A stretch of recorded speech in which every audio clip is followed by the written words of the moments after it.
চলেন আজকে আপনাদেরকে আমাদের সীমান্ত এলাকার বা সীমান্তবর্তী এলাকার বাজার সম্পর্কে কিছু ধারণা দিব, যাতে আপনারা এখানে এসে গরুগুলো দেখে শুনে কিনতে পারেন।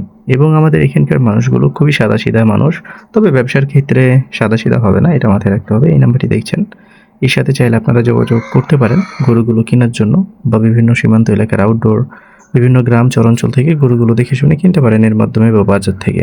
তবে ভিডিওটিকে সম্পূর্ণ না দেখে আশা করছি ফোন কাউকে করবেন না, বা ওকেও ফোন দিবেন না, বা ফোন দেওয়ার ডিসিশনও নেবেন না। তো ভিডিওটিকে সম্পূর্ণ দেখবেন।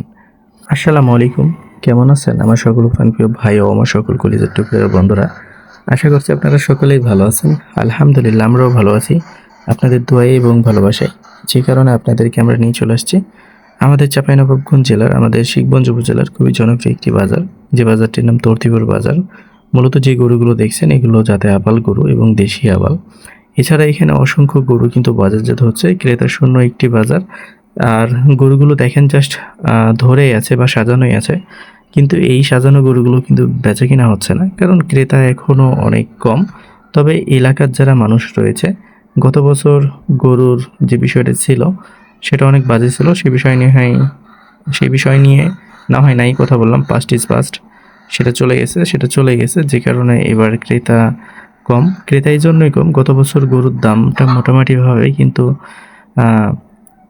এই সময়তে বেশি ছিল, যে কারণে গরুগুলো কিন্তু এখন বাজারজাত করা হয়েছে। কিন্তু এই সময় গরুগুলোর দাম মাংসের ওজনও বেচা কিনা হচ্ছে না। তাহলে এই চাইতে দুঃখের বিষয় বা দুঃখজনক বিষয় কিছু হতে পারে না।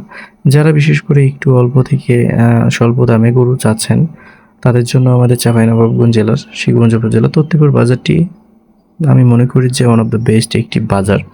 আমরা চেষ্টা করি যে আপনাদেরকে ভালো কিছু দেখানোর বা আপনাদেরকে ভালো কিছু জানানোর, যাতে আপনারা এখানে এসে আমাদের মাধ্যমে হোক বা নিজেরা এসে হোক গরুগুলো কিনতে পারেন। দেখেন গরুগুলো কিন্তু সবগুলোই মাশাআল্লাহ এবং দেখার মতো। কাস্টমার ইন্টেনশন এবং কাস্টমারকে এফেক্টেড করার জন্য আমার কাছে মনে হয় আমাদের এলাকার গরুগুলোই যথেষ্ট আপনার বাজারকে মাতিয়ে রাখার জন্য। তবে হ্যাঁ, একটা বিষয় মাথায় রাখবেন, এইখানে যে গরুগুলো বেচা কিনা হচ্ছে এক একটা এক এক প্রাইজের গরু।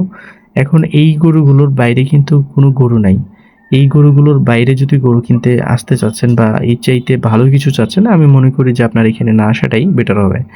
যে গরুগুলো আমাদের ভিডিওর স্ক্রিনে দেখছেন বা আপনার ভিডিওর স্ক্রিনে দেখছেন, এছাড়া কিন্তু গরু নেই। হ্যাঁ, কিছু গরু আছে বাসা বাড়িতে। যারা গ্রামগঞ্জ থেকে গরু কিনতে চাচ্ছেন তারা কিন্তু হাইলি, লোলি এবং মিডিয়ামলি গরুগুলো পেয়ে যাবেন। এখন এখানে কোন শ্রেণীর মানুষগুলো গরু কিনতে আসবেন? সেই শ্রেণীর মানুষগুলো গরু কিনতে আসবেন যারা গরু কিনেন। এখানে সব শ্রেণীর মানুষই ভিজিট করতে পারেন, তবে সবাই ভিজিট করলে কিন্তু সবাই গরু কিনতে পারবে না, এটাও মাথায় রাখতে হবে। আমাদের এই এলাকার গরুগুলো কিন্তু খুবই প্রাকৃতিক, খুবই অর্গানিকভাবে বড় হয়। আপনি যদি মনে করেন যে কাউকে নিয়ে গরু কিনবেন, এক্ষেত্রে নিয়ে গরু কিনতে পারেন। আবার যদি মনে করেন যে না, আপনি একাই গরু কিনবেন, তাহলে একাই গরু কিনতে পারেন। তবে একাই গরু কেনার ক্ষেত্রে কিছু সতর্কতা আপনাদেরকে করে দিই। প্রথমত, আপনি এখানে প্রথম আসছেন বা নিউ কামার এই জায়গাটিতে, সো এইখানে গরুর দামগুলো আপনি বিশ্লেষণ করতে পারবেন না। বর্ডার থেকে কোন গরুগুলো আসে, সীমান্ত এলাকা থেকে কোন গরুগুলো আসে, চর থেকে কোন গরুগুলো আসে, গ্রাম থেকে কোন গরুগুলো আসে, আপনার কাছে কিন্তু এটা খুবই ডিফিকাল্ট হয়ে যাবে জাজমেন্ট করা। তো লোকাল মানুষদেরকে নিয়ে যখন গরুগুলো কিনবেন, এখন এই গরুগুলো দেখেন, এগুলো হচ্ছে ইন্ডিয়ান গরু। এই গরুগুলো গ্রামে পালছে, তারপরে এখানে বেচার জন্য নিয়ে আসছে, বা স্থানীয় যারা পাইকার রয়েছে তারা কিনে এখানে নিয়ে আসছে বেচা কিনা করার জন্য। তার মানে কি আপনি এই গরুগুলো যে আপনি ডাইরেক্ট ইন্ডিয়া থেকে কিনতে পারবেন তা পারবেন না। আপনারা গ্রাম থেকেই কিনে নিতে পারবেন বা এই বাজারটি থেকে কিনে নিতে পারবেন। এই গরুগুলোর মূলত দাম কেমন আসবে? এখানে প্রত্যেকটি গরু কিন্তু 80%-এর মধ্যে দেখা যাচ্ছে যে 70%-ই রেডি হয়ে গেছে ধরেন। বাকি 10% যে কয়টা দিন সময় আছে চাইলে আপনি রেডি করতে পারেন। তবে এইখানে যে গরুগুলো বিশেষ করে বাজারজাত করা হয়, আমাদের এখানে প্রচণ্ড গরম, এবং এতটাই গরম আপনার মাথার ঘাম পায়ে পড়ে যাবে এবং আপনার মাথার ঘাম পা দিয়ে মাটিতে পড়ে যাবে। তারপরও গরুগুলো দেখেন এতটাই সুস্থ সবল এবং এতটাই মানে ওয়েলফুল গরু বা হেলথলি গরু, মানে এইরকম হেলথি গরু আপনি কোথাও পাবেন না। দেখেন এই গরুগুলোর মধ্যে কোনো ধরনের হাঁপানির যে বিষয়টা সেইটা নাই। এছাড়া এই গরুগুলো খুবই নর্মালি, খুবই স্ট্রেটলি দাঁড়ায় রয়েছে এত রৌদ্রের মধ্যেও। তো যারা মনে করছেন যে গরু কিনবেন, গরু কেনার কথা পরিকল্পনা করছেন, তাদের জন্য আমি মনে করি যে আমাদের তত্ত্বপুর বাজার সহকারে আমাদের তত্ত্বপুরের বা আমাদের চাঁপাইনবাবগঞ্জ জেলার বিভিন্ন গ্রামগুলো থেকে আপনারা গরুগুলো যদি কিনেন তো ওয়েল ফিডব্যাক পাওয়ার সম্ভাবনা রয়েছে এবং এখানে অনেক ভালো কিছু পাওয়ার সম্ভাবনা কিন্তু অনেকটাই বেশি। তো আপনারা নির্দ্বিধায় নিঃসন্দেহে ভিজিট করুন। ভিজিট করতে তো আর সমস্যা নেই, গরু কিনেন না কিনেন সেটা পরের বিষয়।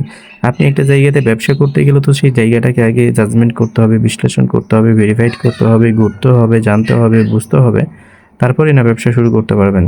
তো এই জায়গাটিতে আসেন, আমাদের চাঁপাইনবাবগঞ্জে আসেন, এখানে অসংখ্য গরু আছে যে গরুগুলো দেখে শুনে কিনতে পারবেন। যেমন এই যে দেখেন এই বলদ দুইটা দেখলেন, এই দুইটার দাম দেখা যাচ্ছে যে 400 বলে দেওয়া হয়েছে, তারপরও দেয় নাই, এটা 450 নেবে।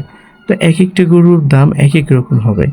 আপনারা এখানে দেখবেন, দেখার পরে আপনার রেঞ্জের বা আপনার কাস্টমারকে এফেক্টেড বা আপনার মার্কেটকে এফেক্টেড করার মতো যদি গরু থাকে বা দেখা যাচ্ছে ইনফেক্টেড করার জন্য গরু থাকে, তাহলে এই গরুগুলো কিনবেন। এমন না যে টাকা আছে আমি গরু কিনে নিলাম, আবেগে এসে বা দেখা যাচ্ছে যে আমি আসছি এখান থেকে ফেরত যাব না, গরু কিনতে হবে, এইরকম ইন্টেনশন রাখবেন না। প্রথমত আপনাকে ভাবতে হবে যে এই গরুগুলো কিনছেন, এই গরুগুলো কেনা যতটা সহজ তার চেয়ে অনেকটা বেশি কঠিন এই গরুগুলোকে বিক্রি করা। তাহলে আপনাকে সেভাবেই গরু কিনতে হবে। বাজারে আসবেন, দেখবেন, বাজার বিশ্লেষণ করবেন, আপনার এলাকার মানুষের একটু মন মানসিকতা যাচাই বাছাই করবেন। আপনার এই এলাকাতে গরুগুলো চলবে কি চলবে না সেটাও আপনাকে বুঝতে হবে, তারপরেই গরু কিনতে হবে। আমরা চেষ্টা করি আপনাদেরকে এই বাজারটি সম্পর্কে জানানোর। আমাদের চাঁপাইনবাবগঞ্জকে আপনাদের সামনে আমরা রিপ্রেজেন্ট করি। এর মধ্যে আমাদের ভুল ত্রুটি হতেই পারে। আমরা যেহেতু ভিডিও বা কন্টেন্ট ক্রিয়েশন করি, এক্ষেত্রে আমাদের দু একটা মিথ্যা কথা আসতেই পারে। এগুলোকে আপনাদেরকে পজিটিভলি নিতে হবে, এসে এই গরুগুলোকে দেখতে হবে। যখন আপনি গরুর ব্যবসা করবেন, আপনিও এতটা সত্যবাদিত্ব হয়ে থাকতে পারবেন না, কারণ আপনাকেও দুই একটা মিথ্যা কথা বলতে হবে। সো এখানে আসবেন, দেখবেন, ভালো লাগলে গরুগুলো কিনবেন। ভালো থাকবেন, সুস্থ থাকবেন, পাশাপাশি আমাদের সাথে থাকবেন। ভিডিওটিকে শেয়ার করে আমাদের পাশে থাকবেন।